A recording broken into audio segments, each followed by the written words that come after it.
Welcome, everyone, for this expert education presentation from the Sashbury Foundation. Dr. Wendy is the founding program director of McLean's Hospital Child Partial Hospital Program. She previously served as program directors of McLean's 3 East Cambridge residence and as a staff psychologist with the 3 East DBT Intensive Residential Program. She's a licensed clinical psychologist who works primarily with children, adolescents, and young adults and their families.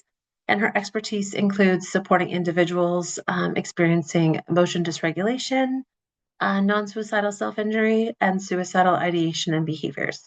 She's deeply involved in training others in the provision of gender-affirming care and has extensive experience delivering culturally sensitive therapy in Spanish. Yes, this is an issue that I think is really important for all parents to keep in mind.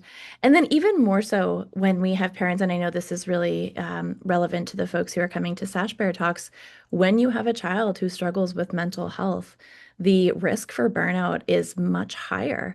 And we're juggling so many different things. And so I think it's an important construct to better understand and to be really intentional about our own self-assessment and seeking out intervention, seeking out support, and knowing where to go. So what we'll do tonight, we'll start with a case study to take a look at sort of how this often can manifest in parents, and then we'll move to formally defining what is parental burnout. How do we understand it?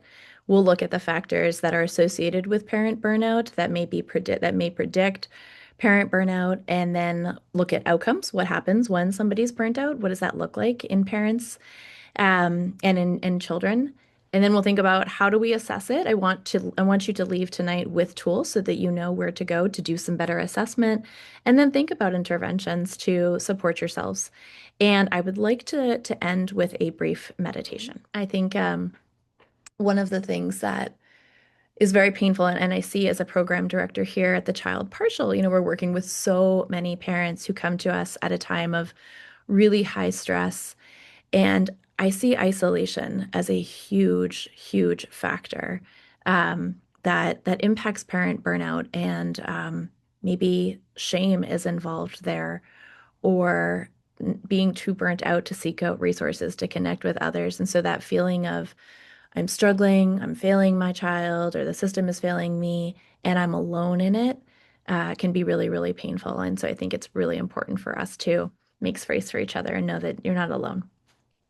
So I'm going to share this case study, and if you can just think about where do you see yourself in it anywhere, and feel free to write notes if you do see yourself in it. So I'll read it out loud.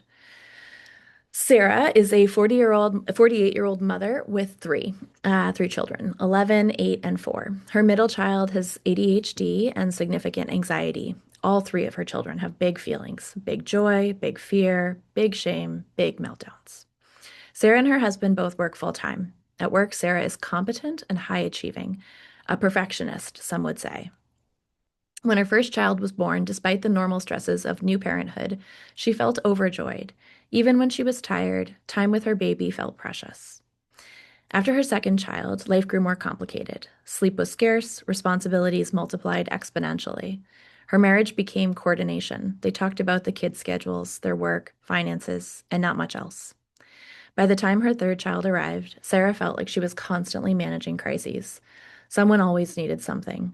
She became the family's scheduler, chef, chauffeur, in-house therapist, advocate. For months, Sarah has woken up exhausted, not just physically, but emotionally. The kind of exhaustion that feels bone deep. She used to be patient. Now she rushes and loses her cool easily. When her children act out, she's quicker to yell and criticize than she ever imagined she would be. Her children struggle, as many children do, with homework, self-esteem, peer conflict, sibling bickering, emotion dysregulation. Sarah feels ineffective. No strategy works for long. No system holds. She works incredibly hard and still feels like she's failing. Lately, she feels fed up with the noise, the routines, the endless to-do list, her husband, and sometimes even her children. She feels ashamed admitting that. Every now and then, she fantasizes about another life she could have lived and feels a deep sadness when she returns to her own. On the surface, Sarah looks fine. She shows up, she cares for her children, she smiles at the soccer games. Inside, she feels depleted, disconnected, and like she's parenting on autopilot. Sarah's burned out. Sarah's experiencing numerous aspects of burnout, and we're going to talk about all of these different aspects and how they show. A brief history for those who are interested. The first sort of discussion of burnout really had more to do with workplace burnout. And so in the 1970s, we were seeing the term burnout show up in economics literature, really having to do with how are people doing at work. And what we saw we developed a, not me, a measure to look at work burnout called the Maslow Burnout Inventory. And there they looked at three elements of work burnout that many people were experiencing. The first being emotional exhaustion, right, which we saw in Sarah. The second was defined as either feeling really cynical, feeling like this sense of depersonalization, sort of disconnection from the work, or the cynicism shows up as just like judgment, I don't care, this doesn't have meaning. And then that third element was this sense of decreased professional efficiency or loss of accomplishment. Again, the meaning isn't there. I don't care as much. I'm not doing the good work that I used to be doing. And so, well, burnout, when we're thinking about burnout, it's not a DSM-5, mental health disorder that's been recognized yet. But the World Health Organization in the ICD-11 does recognize the concept of burnout in general, related to work as a health issue worth paying attention to. So it is in the work burnout, it is in the ICD-11. And who knows? I'm not sure what's going to happen, moving forward, but I think it is a critical concept and structure for us to be thinking about in terms of parents and what's showing up for caregivers. And so initially, when researchers, clinicians were thinking about burnout and how it may apply to working with parents, they sort of just borrowed the central themes of the Maslow Burnout Inventory and applied them to the process of parenting and the parental role. And so they landed on emotional exhaustion, emotional distancing, and I'm going to explain all these in much more detail, and then loss of accomplishment, right? So these are the three that you'll see if you're sort of scouring the literature, you'll see these three come up a lot.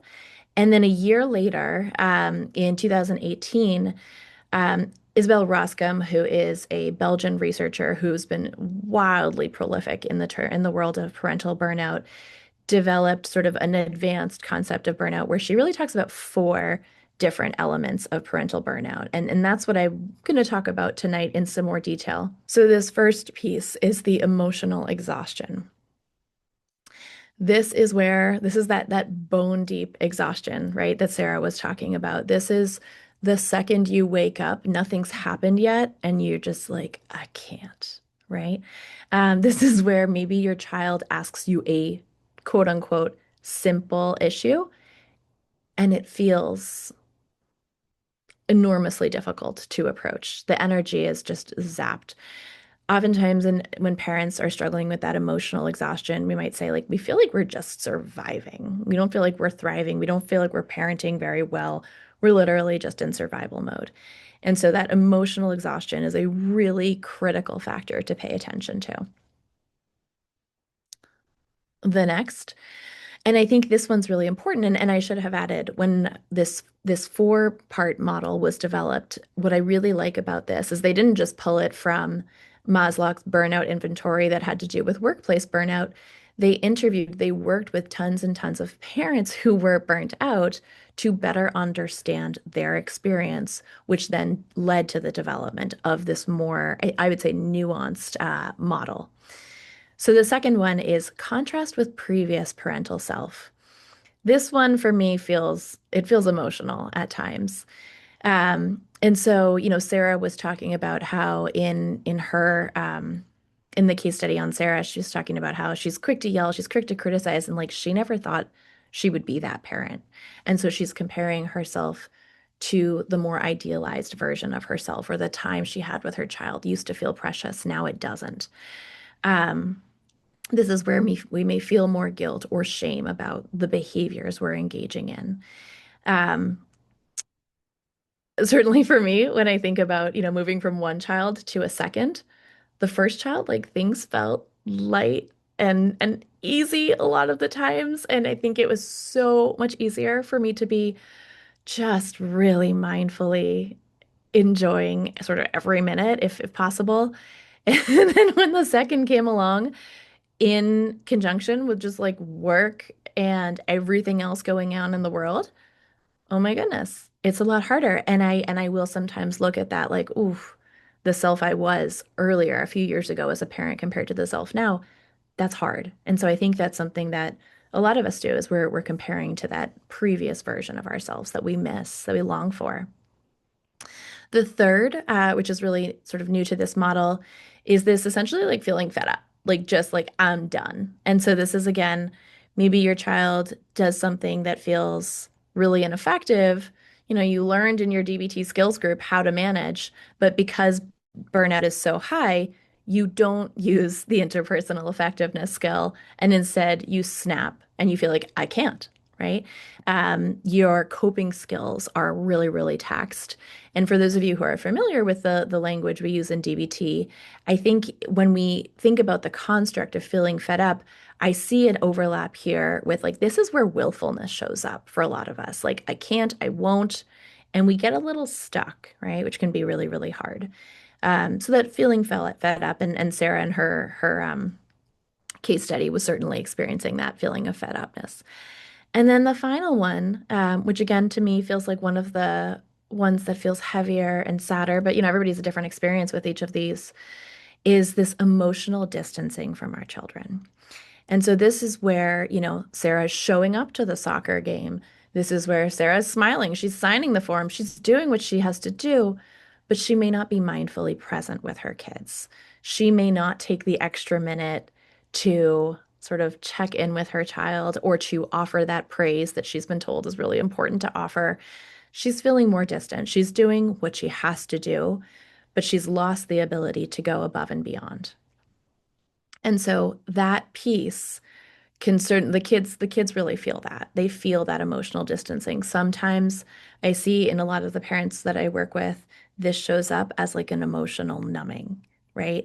Or just feeling like mildly dissociated. Your child's talking to you, "Hey mom, da da da da da da," and you answer like, "Uh-huh." And they're like, "What? Really?" And you're like, "No, I wasn't here. I wasn't with you. I was off on another planet." Fun fact, I'm from Montreal. And in Montreal, we would say, or like in French, we would say like j'étais dans la lune, right? Like I was somewhere else. And so there's that emotional distancing from the children. So these are the four constructs that I think are very helpful for us to think about in terms of burnout that caregivers are experiencing.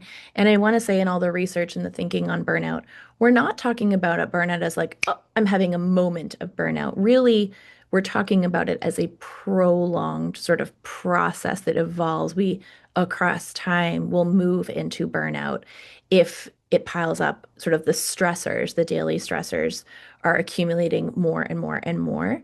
Um, and and that exhaustion that comes with the prolonged stress is really one of the key features that shows up early on in the process.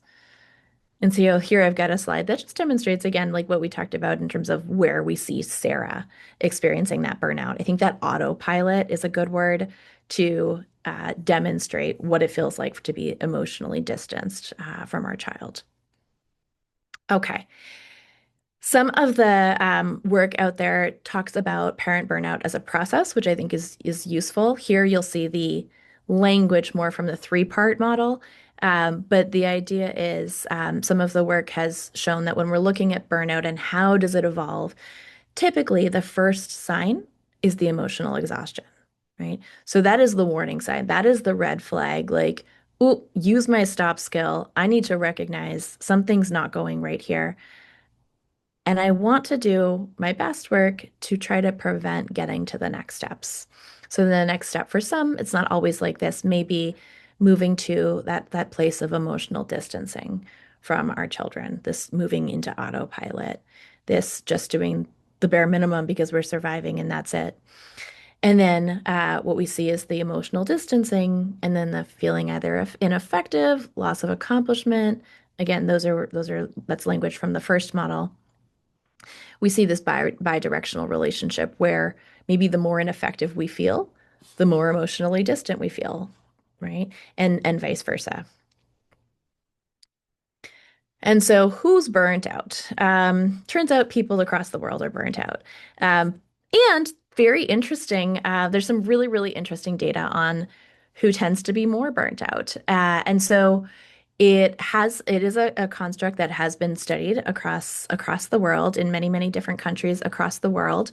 And the prevalence rates, they vary based on who we're talking about, based on what risk factors and protective factors they may or may not have.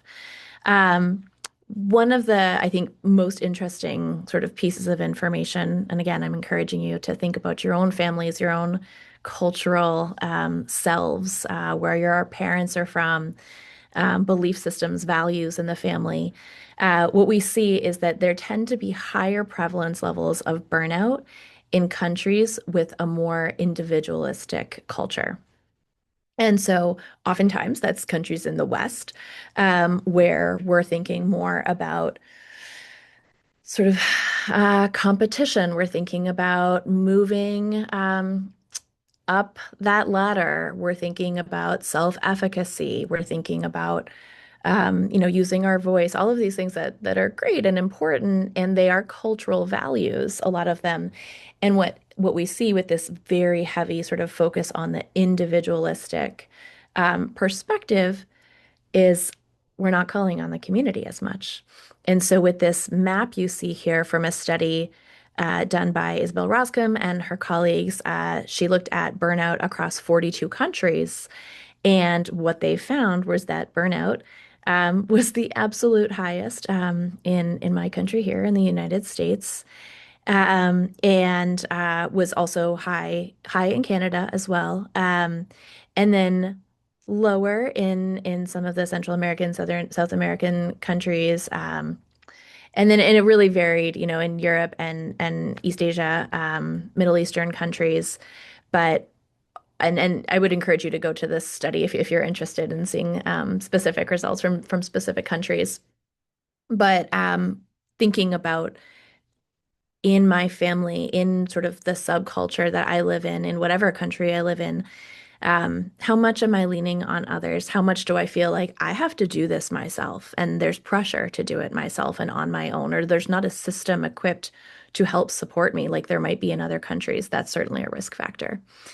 So in terms of prevalence rates, we see like at least 5% of parents at any given point may report feeling burnt out in English speaking countries, but the data really varies. When I hear 5%, my thought is like that's low. I feel from at least the clinical experience that I have that that's quite low. The studies range from 1 to 30% of parents, and some of that has to do with how are they measuring burnout. But I think that's helpful to understand the prevalence rates. And so now we're going to move in. We're going to look now at what does some of the research say about factors associated with parental burnout. And before we go into this, I want to just make sure everybody's got their DBT non-judgment hat on. What I don't want to happen from this talk is for us to sort of see ourselves and blame ourselves, get judgmental towards ourselves. That is not my goal. My goal is to share this is what the research says. And I think more information is better than less, so that we can figure out, okay, like if this is a risk factor that I have, is it one that I can target? Maybe it's not. It's possible that it's not one that you can target. But then maybe I can think about strengthening other protective factors, right? And so I'll share what some of the literature says are some of the sort of key risk factors. And as we do that, we're really thinking about this theory that's been put out there first in the literature of workplace burnout, where we're looking at burnout presenting in the context of sort of prolonged stress, where it feels like there are more demands than resources available. Right. So I think many of us have had this experience potentially in different jobs where it feels like we're being asked to do so much, to help more and more, to do more and more, produce more and more, and maybe we're being given less and less. That's a recipe for burnout, right? And so similarly, that seems to be the case with parenting, and the model we're thinking about here is this imbalance. The model is like balance between risks and resources, but really we're talking about when burnout shows up, it's because there's an imbalance in the spread of risk factors and protective factors, or stress enhancing factors and then stress alleviating factors. So, for example, these are some sample items that we know are relevant in terms of that parent burnout. Where if you've got too many of these factors, right, the scale is tipped in this direction, and not enough of these, right, we're gonna see that burnout show up. Okay, so demographic factors. Let's start here.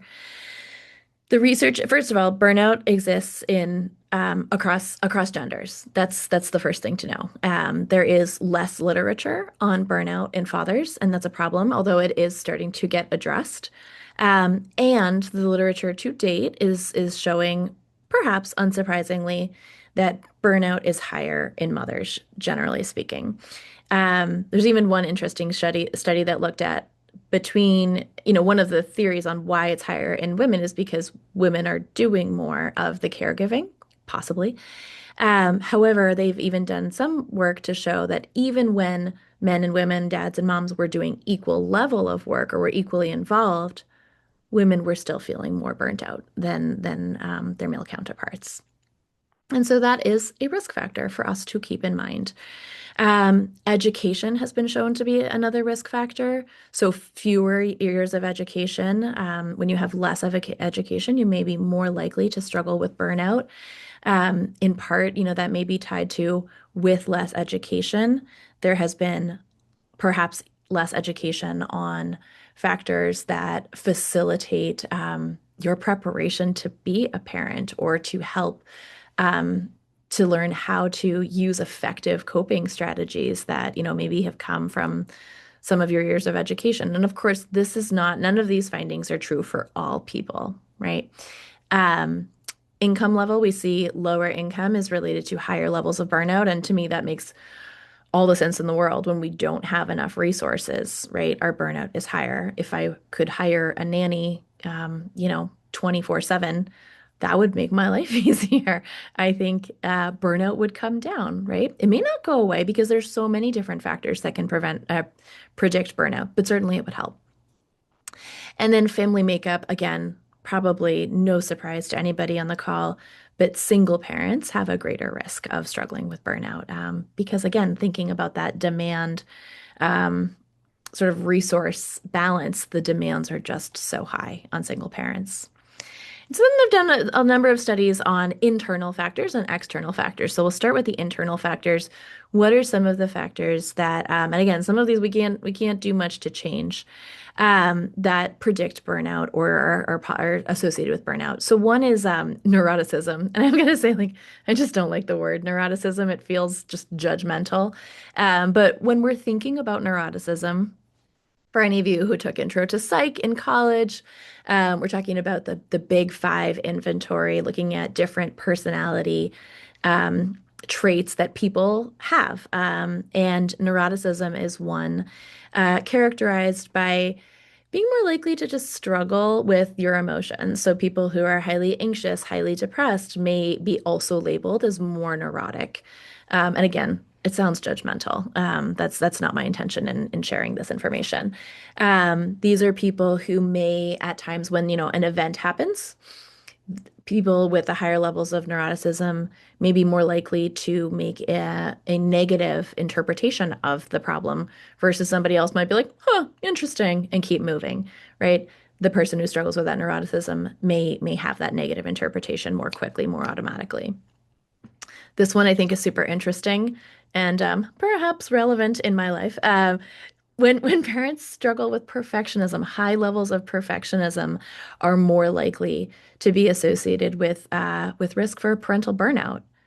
And that makes sense in that if you're holding yourself to such a high standard, you may be more at risk of being extra critical of every misstep, right? Maybe you take the DBT courses, you do family connections, they teach you some skills, and then whoops, you mess it up. Whoops, you mess it up again. Some of us may be able to be like, wow, this is the journey. Let me practice that fallibility agreement we hold in DBT. And then others, we might be really, really hard on ourselves. And that self-criticism can then convert into shame, right? Which may then activate some emotional exhaustion. And so I think if we are people who struggle with perfectionism, that is something that I think like we can take that, it's a trait, but we can take that to therapy and say like, I want to target that, right? That is something that we can do. Um, Probably very unsurprising if you struggle with anxiety, if you struggle with depression, that is a vulnerability for being more likely to struggle with that parental burnout. When parents have chronic illness, that is just another massive demand, another sort of major stressor that can implicate parental burnout. And then low emotional intelligence, again, sort of the language there feels judgmental to me, but when we're thinking about low emotional intelligence, objectively, we may be thinking about, hey, maybe somebody who would be rated as having lower emotional challenges, emotional intelligence, maybe they struggle to think more dialectically. Maybe they struggle to have that cognitive flexibility that we know is so helpful. Maybe they have a really hard time thinking about what it's like to be this 11-year-old dysregulated child in front of them, which then leads them to engage in lots of the should.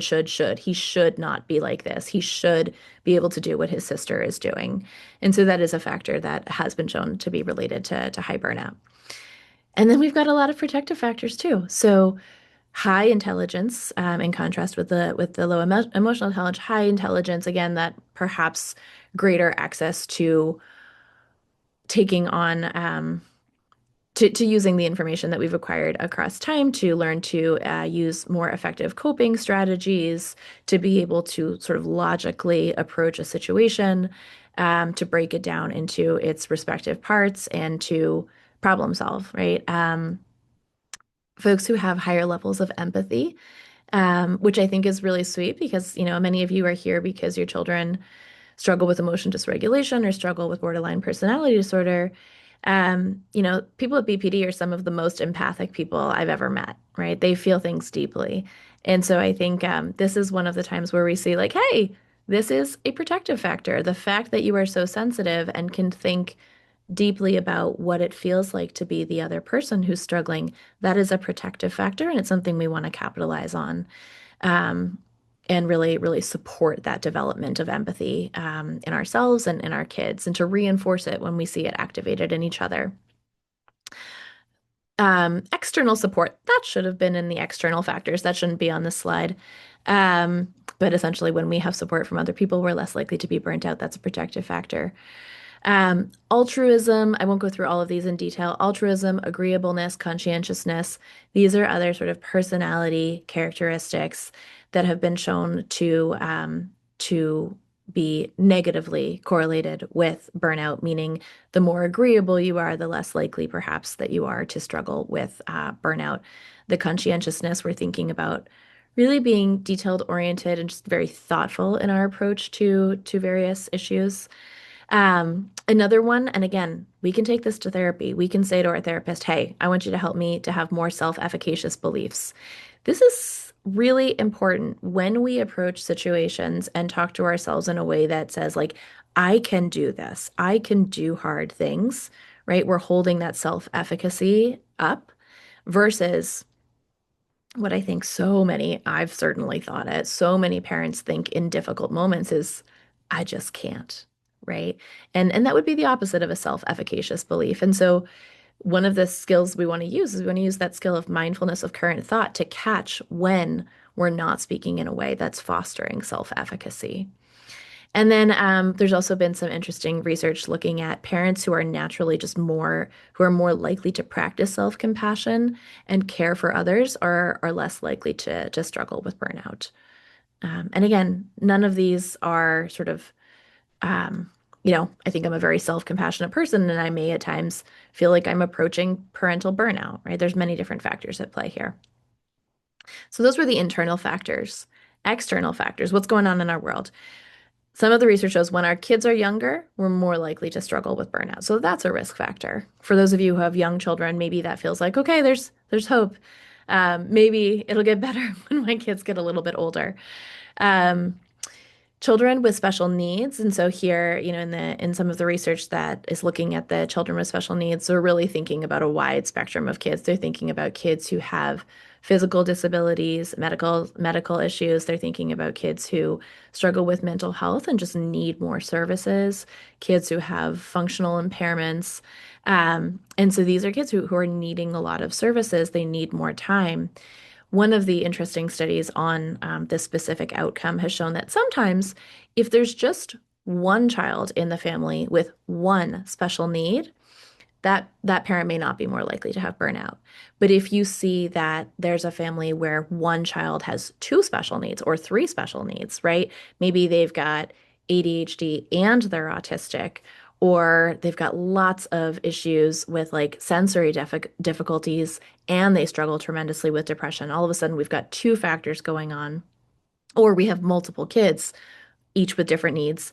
There, you're likely to see more burnout showing up in parents. Conflict with spouse. This is really makes a lot of sense here. When we are in a place where we disagree with the way that we are raising our children, that just brings up the stress so much and can really activate burnout. When we're having conflict with a spouse, or maybe you're divorced and you're co-parenting and the conflict is really high. We see that, I think that's so difficult. You know, we it's a common issue that we see a lot of with kids who are struggling. And I think it's so hard because you can't control your spouse, right? And so what do we do? Part of it is radically accepting that you can do what you can do, and you can't necessarily control the other person. And with that may come some grief and some sadness and heaviness. And so that's, I think, a really important one to work through. Or maybe we can target this and we go to couples therapy and we figure it out. When we feel like there's just too many responsibilities, that's another risk factor. Like there's just too much. Cultures that prioritize individualism, we talked about that. When people just don't have, that saying, it takes a village, it does. The data bears that out. When we don't have that village, that social support, the family support, we're more likely to struggle with burnout. And so that may be, immediate family support, that may be chosen family, that may be like a really wonderful team of therapists and doctors. So that support can look many different ways. It doesn't have to be family support, but that's certainly one factor. The single parenthood, when work stress is really elevated, we see that it just makes you more vulnerable, more likely to also be at risk for the parental burnout. Um, and then look, this is from the study looking at cross-cultural findings. When we see in certain societies where there's just a lot of demand on parents, a lot of pressure on parents, sort of you're responsible for your child's emotional development. You're responsible for your child's physical development. You're responsible for their intellectual development. When that message is coming at us so strong in certain cultures, certain societies, again, the stress is a lot higher. It feels like that's a lot on us, right? And so we'll look briefly at some of the outcomes tied to parent burnout. So when parents are really burned out, what do we see? Um, we see the fatigue, the pathological fatigue, where parents are just, their immune systems become impacted. They are physically exhausted in addition to that emotional exhaustion. And we know that physical exhaustion, the not getting sleep, not getting good sleep, puts us at risk for so many other negative physical sequelae. Similarly, not getting good sleep, being physically exhausted makes us more vulnerable to that to many different negative emotional outcomes. Um, they have actually looked at, they've done sort of samples where they took the hair of parents who were burnt out and parents who were not burnt out, and they looked at the cortisol levels. And I forget the statistic, but it was something like 200% higher levels of cortisol in the parents' hair that were burnt out. And so we are seeing sort of the cortisol as one biomarker of burnout, right, in parents. So this has true physical impacts on us. And that cortisol, we know it's not helpful to our mental or physical health to have that cortisol pumping nonstop, right? We're seeing somatic pain, so more of that physical pain for physical stress, or the emotional distress may get manifested physically. We're seeing some parents, and this feels so understandable to me too, who may be more likely to struggle with addiction. We have to cope somehow, and maybe you have a vulnerability. There's some genetic loading to, there's addiction in the family, and perhaps, combine that with you don't have a ton of other resources at hand. Some people will use alcohol or substances as a means to cope, to get through. And of course, that doesn't happen in one day. Initially, it may be sort of one drink, and then across time, it's escalating. And so that addiction piece is, of course, there's many consequences to that, a really important factor for us to watch out for. We also see that parents who have higher levels of burnout are more likely to struggle with hostility with their children, and so that hostility can look like being extra critical. It can be like being really coercive. In There was one study that was super interesting, looking at Chinese mothers. And what I thought was really interesting about that study is it was saying the mothers themselves who were demonstrating the hostility, they felt like I'm doing this to care for my child, right?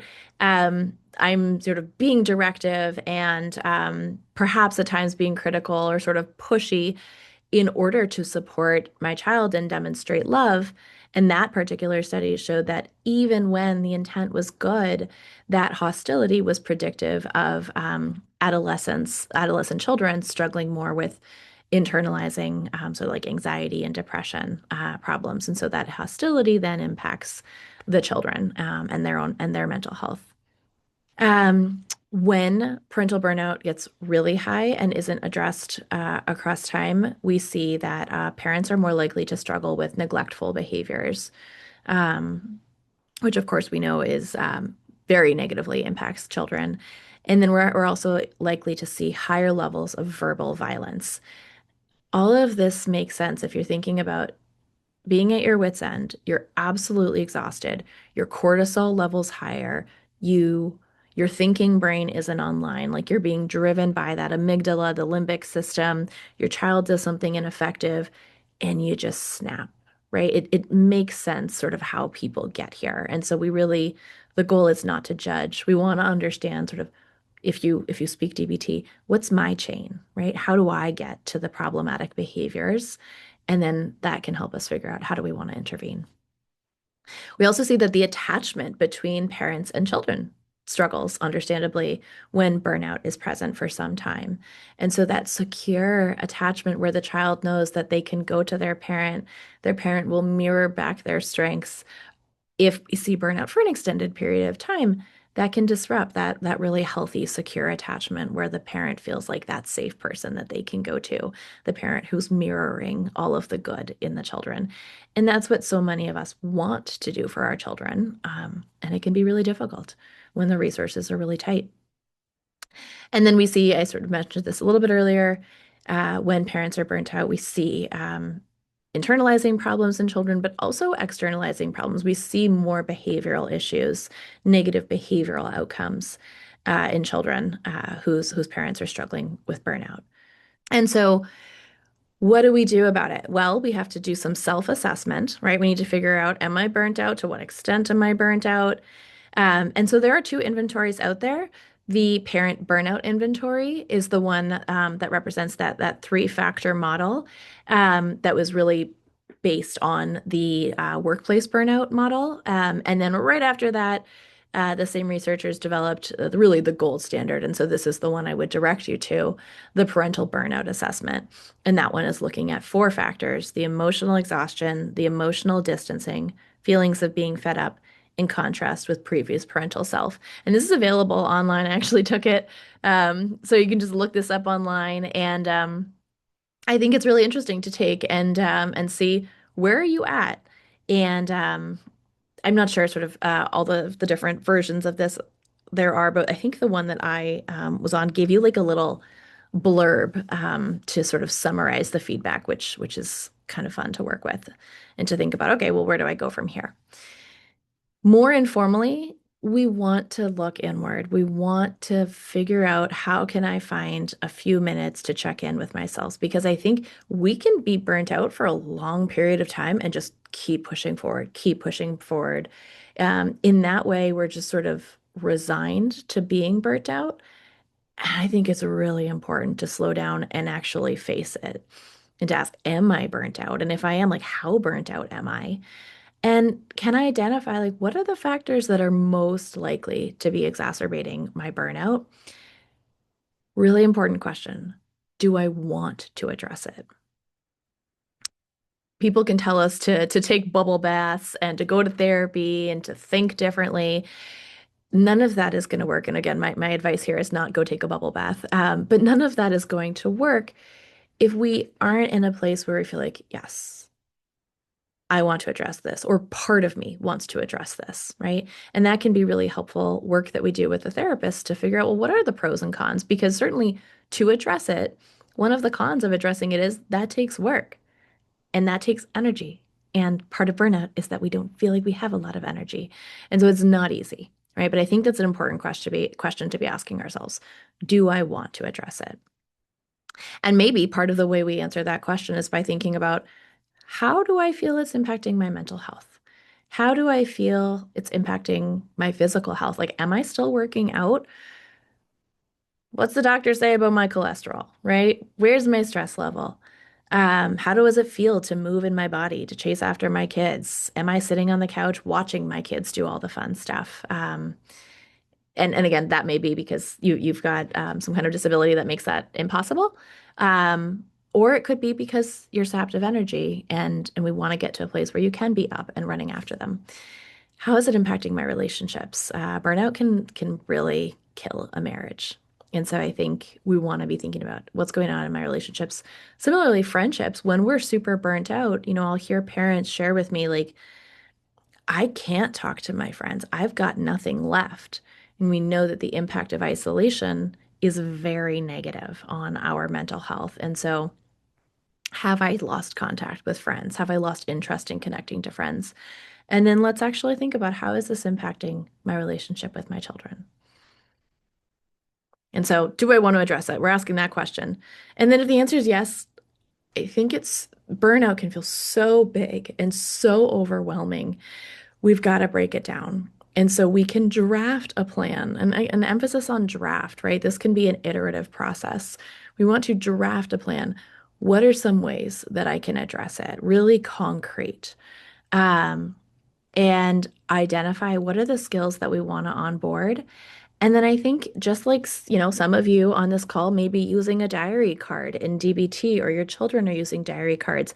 I encourage parents whose children are in DBT, I encourage parents to use a diary card to track different behaviors. Like maybe you're tracking how often are you validating your kids? How often are you yelling at your kids? Maybe you track your burnout level. And maybe you track what are the things you're doing to target your burnout, right? And so I think these are some of the broadly things that we want to think about in tackling burnout. We also want to make sure that we're, as a society, really trying to think about prevention. That is key. And so leaning on, and we know that mental health issues are often first getting addressed and noticed in the doctor's office, not in a therapist's office. And so general practitioners, we want them to be up on their research and knowledge of burnout. So talk to your general practitioners if you don't have a therapist about burnout. Seek help from them, have them point you in the right direction. I think we need to do more work preparing parents for parenthood.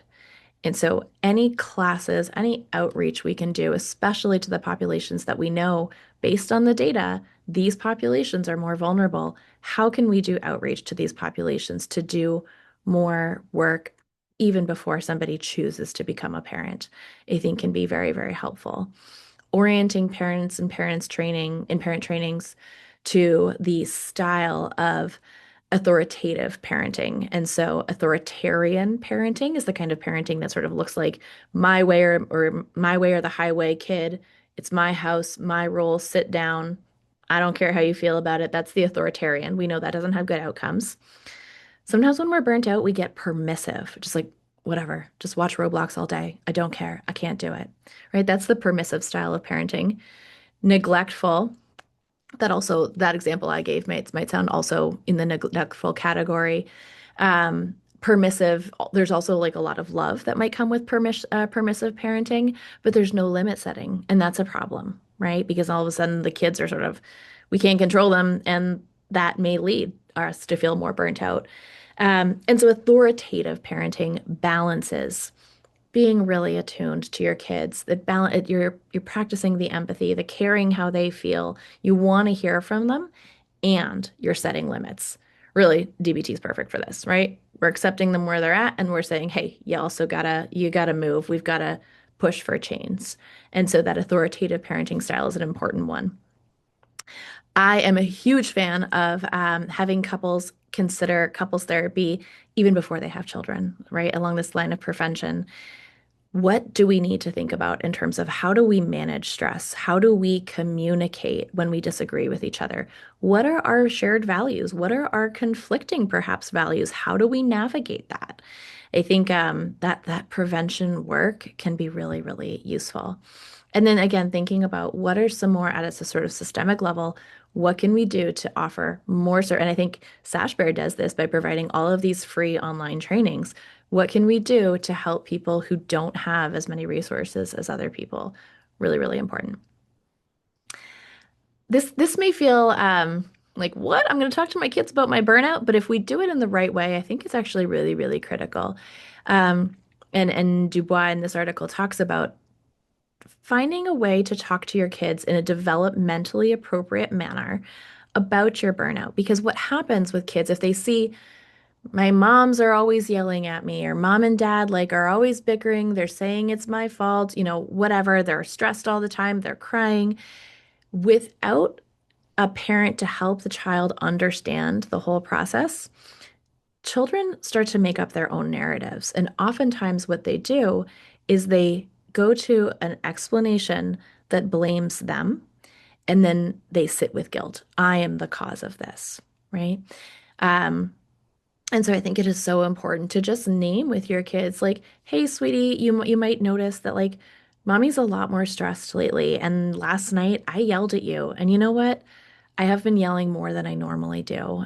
Can you tell me like how is that feeling to you? Get their feedback, make it a conversation. You might name a couple stressors in your life, but don't blame them. Don't blame the kids. And then, very important, name your plan to them that you have a plan to cope with this. And that is just absolutely wonderful modeling to your kids. I'm acknowledging there's a problem. I'm taking responsibility for it. I'm getting curious about what are the antecedents to my ineffective behavior, perhaps. So you're taking responsibility. I'm constantly hearing parents say they want their kids to take more responsibility. Um, it's a lofty goal, but an important one. And I think if we do that as parents, it's a really good start in terms of modeling. And then to help them feel secure and safe, we tell them this is my plan for helping them cope. It's not their plan. It's not their job to fix our burnout. And so that I think is a really valuable way to talk about burnout versus having our kids guessing and making up stories in their minds. Certainly, we want you to talk about it with supports, with professionals. And then there are different treatments that can be helpful to manage some of the symptoms of burnout. Mindfulness-based interventions, I think, are so important. One, because of the focus on mindfulness of our thoughts. So we're practicing that cognitive diffusion. Just because I have the thought that I'm failing, just because I have the thought that this is never going to get better, doesn't mean it's true. Right. And so we are practicing noticing the thoughts without identifying so deeply with them. And that can be extremely helpful. We're also using mindfulness skills to help us live more in the present moment. When you have a child who's struggling with very serious behaviors, you might be saying to yourself, like, my God, they're going to end up in jail, or my child's never going to graduate, right? Whoops. There I go. I'm catastrophizing. I'm thinking about the future. Can I bring myself back to the here and now? Self-compassion, we know that parents who have just naturally higher levels of self-compassion are less likely to be burnt out. This is a practice that we can build. We can sort of develop those neural pathways of practicing self-compassionate approach to problems with the more self-compassionate practice we do. And I'm gonna do a lesson in that in a couple of minutes. Cognitive behavioral therapy, very effective for helping us to identify what are the thoughts that I'm having that are actually just making this more difficult, that are exacerbating my burnout. What happens when I'm in burnout? Do I get stuck? Do I numb out? Do I yell? Okay, what are the interventions we want to do to target to help us activate different behavioral responses? Um, and so I think CBT, wonderful intervention. Then, of course, DBT. I think some of the skills that feel to me perhaps most useful when we're thinking about targeting emotion, parental burnout, in terms of emotion regulation skills, ABC, please. So, are we accumulating positives? When it feels like we're constantly just surviving, we sometimes move away. We forget, like, we too, as parents, have to find a way to accumulate positives. And it can be moments, right? So there's this one intervention in DBT that we do called mindfulness of pleasant events. You can literally get a journal, put it by your bed, and before you go to bed, just identify three things that were like mildly pleasant throughout the day, right? And so it doesn't need to be big because big is hard when we're burnt out. Big is hard when we're really, really taxed. B, build mastery. Do something that helps you feel capable, that helps you feel like engaged, like you're good at something or you're learning something. Um, C, cope ahead. Cope ahead for the difficult moments. If you recognize every time A, B, and C happen, that's when I explode. Okay, let's cope ahead for A, B, and C so that we've got a plan so that you don't need to think in the moment of crisis, oh gosh, how do I handle this? You already have a plan written out and listed. And then the please skills, thinking about are you exercising? Are you eating well? Are you sleeping? Are you avoiding mood altering substances? Um, are you eating balanced, right? All of these factors are really fundamental to reducing our vulnerability to reducing our vulnerability factors. The distress tolerance skills, of course, the self-soothe, right? I guess that's where the bubble bath comes into play. That's one skill. We need many skills. Tip skills for those of you who are familiar with those. Those are really important in these moments where we feel like we're going to explode. Tip skills, I would say, in relation to burnout, are most helpful in preventing us from engaging in behaviors that really are making the problem worse, right? So maybe it's we practice pace breathing every time our kid says whatever to us, or says, like, I wish you weren't my parent, right? We're slowing down, we're practicing the pace breathing, we're bringing down, hopefully, our levels of cortisol with our tip skills. Tip skills, that's like a whole nother lesson, but really quickly, it's a distress tolerance in DBT. That's temperature, which is doing an ice dive, intense exercise, paced breathing, and then paired muscle relaxation. So those are tip skills. Mindfulness skills, we talked about that earlier. When we're thinking about mindfulness in the in DBT, we're really focusing on, two of the skills I really think are useful is observe and describe. So instead of my child's being a little asshole, excuse my language, um, that's a judgmental thought. We're going to let go of that because it's going to bring up our burnout. What is my child doing? Observe. I am noticing my child is banging on the car door and he's telling me he thinks I'm lazy. Okay, that still doesn't feel good, but it probably feels better than me saying, fill in the blank, some kind of swear words, right? And so observe and describe skills. Same thing. I'm failing. That's a judgment. I'm really struggling to effectively change my child's behavior in this way. That's much more objective. Um, Interpersonal effectiveness skills, when we're not at our best, we struggle more interpersonally. And so I think setting an intention when I'm interacting with my child, when I'm interacting with my partner, um, can I use my fast skills, right? Which is where I'm practicing um, self-respect, right? I'm not going to over apologize. I'm going to be fair. Um, but then also, very importantly, can I use my give skills? If my partner is saying something and I have the judgment, that's ridiculous. Can I be more gentle? Can I act interested in what they're saying?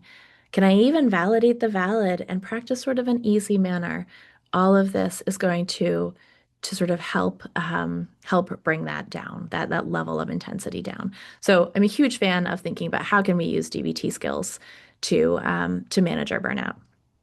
And so for the last few minutes, if you're willing, I would like to guide you in a self-compassion meditation. For those of you who have never meditated before, if it makes you feel uncomfortable, feel free to just keep your eyes open and just listen to what I'm saying. And for those of you who are ready to go, I would ask you to put both feet on the floor, to sit up nice and tall in a comfortable manner. If you're lying down, then just like lie down straight. Imagine there's sort of this string pulling you up by the top of your head. It's just nice straight posture, not rigid.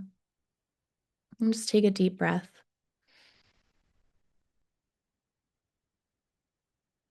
And feel free to close your eyes or just look down and blur your gaze.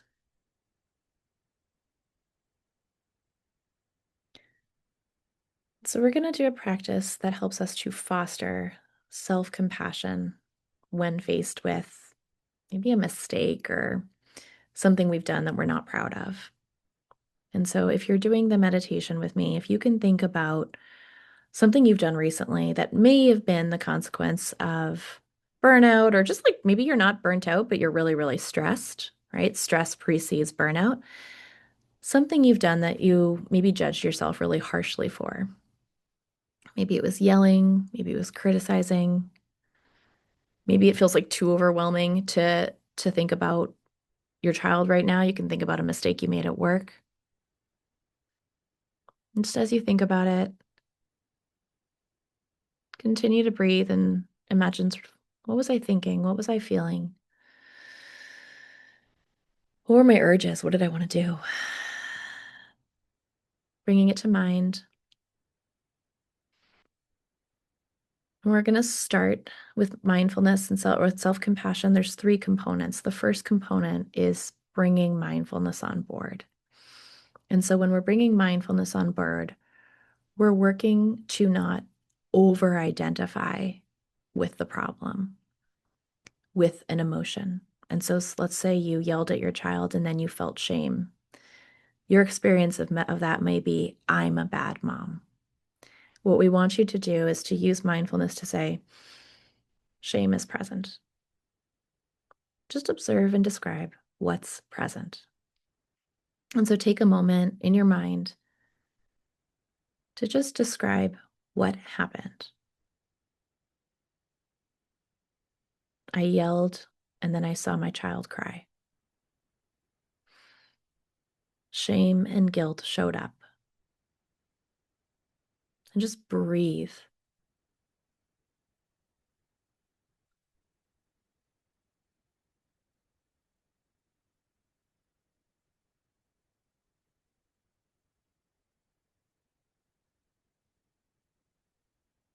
And so this next step, after you're practicing, just bringing mindful awareness to the pain without over-identifying it, without trying to make it bigger or smaller, it's just here.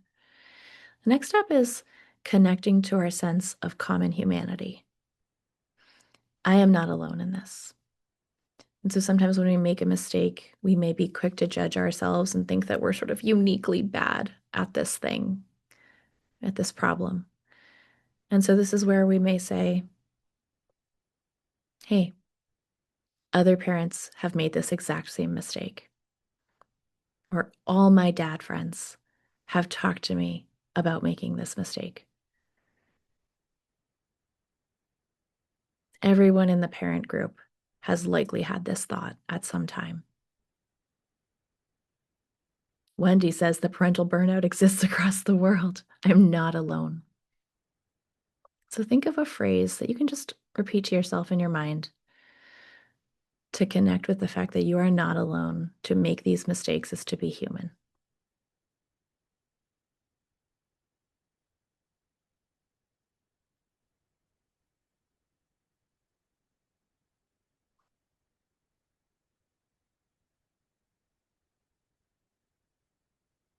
And then finally, you're going to identify a loving kindness wish for yourself.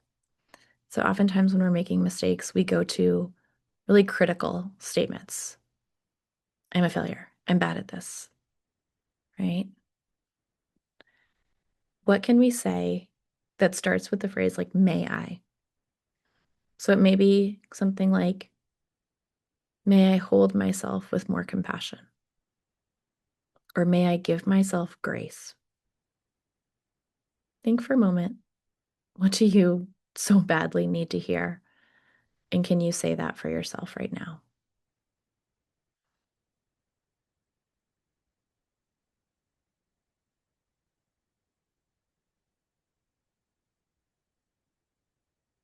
Just allowing it all to sink in.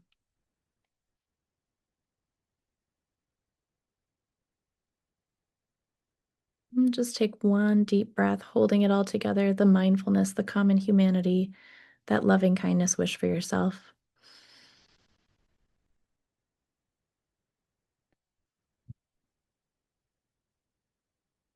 Good. And so we did that in like 5 minutes. What's so cool with the self-compassion practice is you can do that in 30 seconds. You can just be like, oh, made a mistake. Shame is present. You know what? I bet all my buddies have made the same mistake. In fact, we talked about it the other night. May I cut myself some slack, right? And that can serve as just a reset for us and put us back on the path of hopefully practicing more effective behaviors going forward. And the more we model self-compassion for ourselves, the more we're modeling it for our kids who are also fallible, who also make mistakes. And then I just want to say about this meditation, for some, it may feel really helpful. Some of you maybe have done this a lot before. For others, it can feel inaccessible at first. Sometimes the shame is so big that we have thoughts like, well, I don't deserve this. And so that's where you're at. And you can just notice that's where you're at.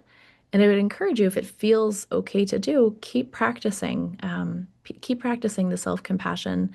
You may even hold self-compassion for yourself around the fact that you have the thought that you don't deserve it. All right. Thank you so much to everybody.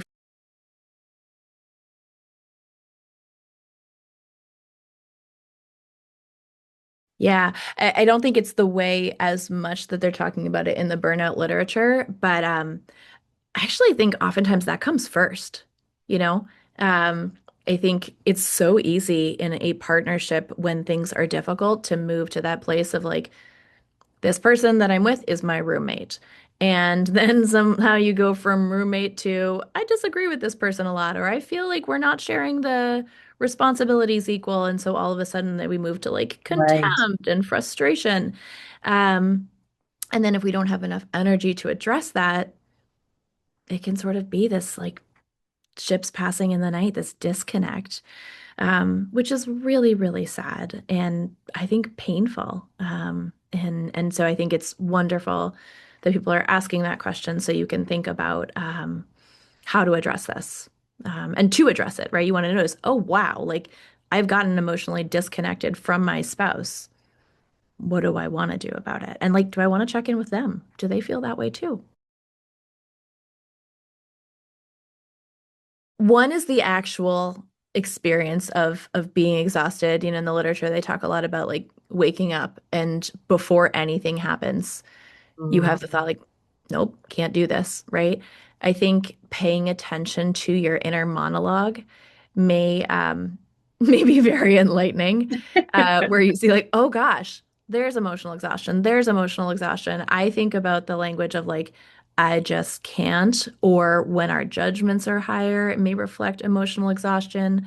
It also could be like, I think one of the times that I see emotional exhaustion show up too in kind of a sweet way is somebody says something super validating and you just like burst into tears. Like there's just a Exactly. lot You were there waiting that for it. You're like, I'm overwhelmed. Everything's going yeah, to push me over. yeah. Yeah. Or another example of it is maybe your child says one thing to you that's like not very kind. Like, maybe my 5-year-old's like, I wish you were different. I wish I had a different mama. On some days you might be like, that's a 5-year-old speaking to me. But if you're emotionally exhausted, you may take that 10 times more personally. Like that Right. actually may like cut you to the core. Whereas on a different day, you just may not feel that way. If you weren't burnt out, you can handle that kind of slight more easily. Absolutely have both. And yes, I think that is what the second sort of iteration of the burnout model is trying to do, is to look at they're not the same thing necessarily. And so the fed up component is one that feels unique. And then the contrast with previous self, that doesn't show up in the workplace burnout model. That I think feels really unique to the parental experience, the sort of longing for like, oh, I miss the Mhm. parent I was.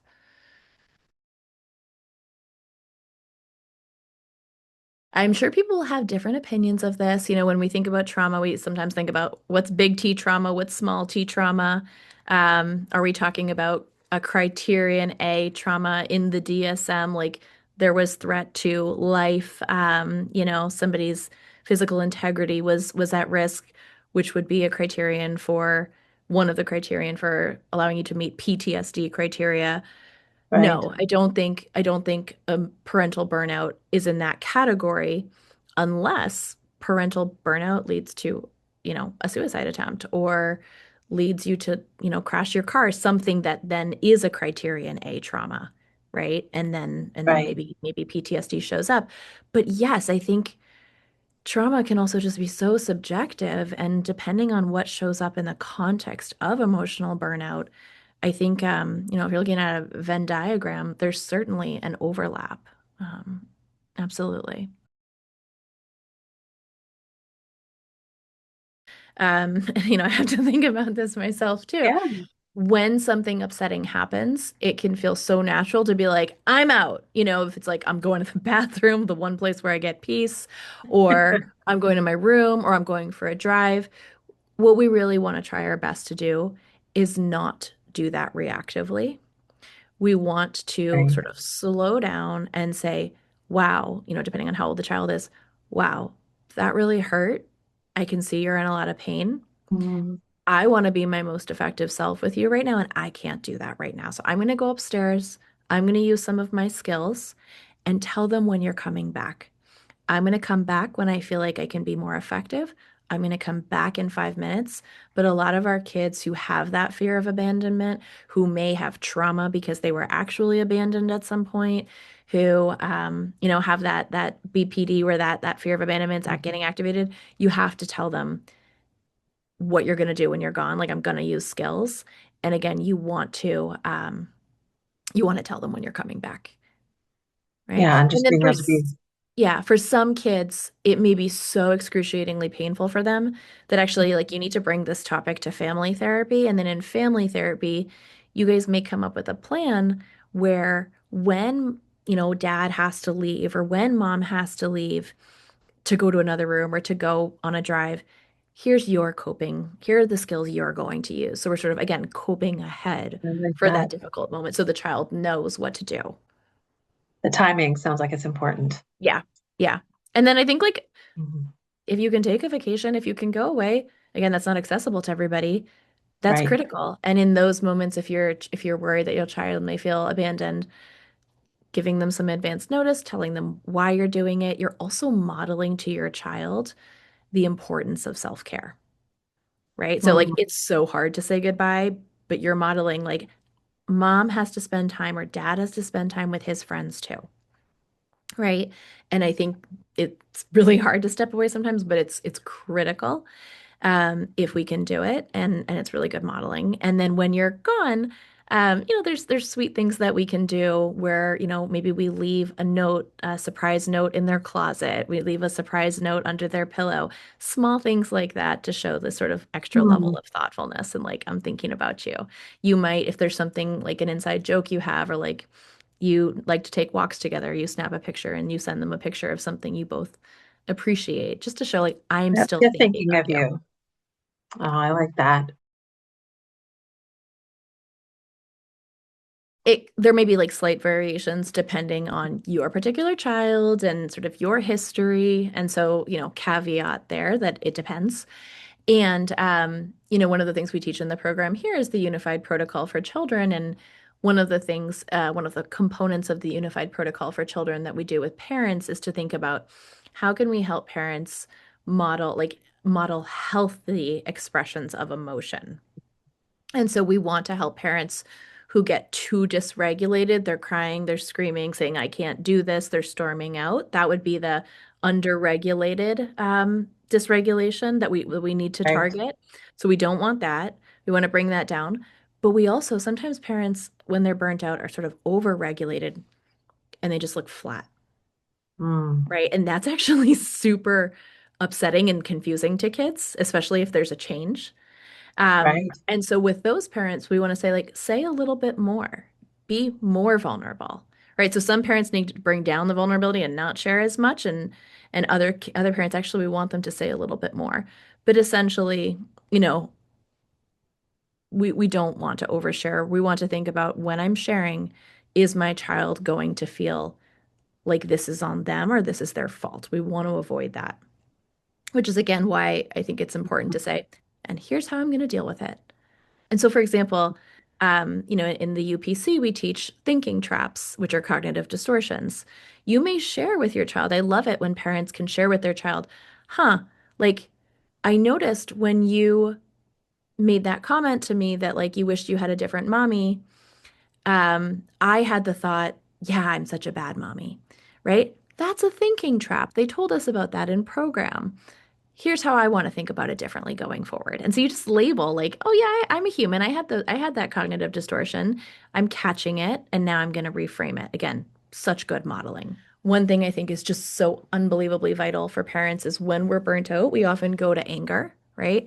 And anger can be kind of toxic in the family system. And so what I would argue that we really want to do is step back Mm, and say, well, this is secondary anger. What is the primary emotion? And it is going to turn out so much more effectively for my partner, for the therapist, for the mm, kid, whoever I'm working with. Can I express the primary emotion? So let's say our kid, cuts school, and we're really angry at them. We could approach them with anger, or we can say, "Sweetie, that really scared me to get the call from the principal." And you can still say, like, you're grounded. You can still set the limit, right? But exactly. instead of approaching with anger, which is just going to escalate everything, share the primary mission. That scared me, Mm. right? Or I'm feeling sad that we don't talk like we used to, right? They're going to hear that so much more effectively than approaching with anger, that secondary emotion.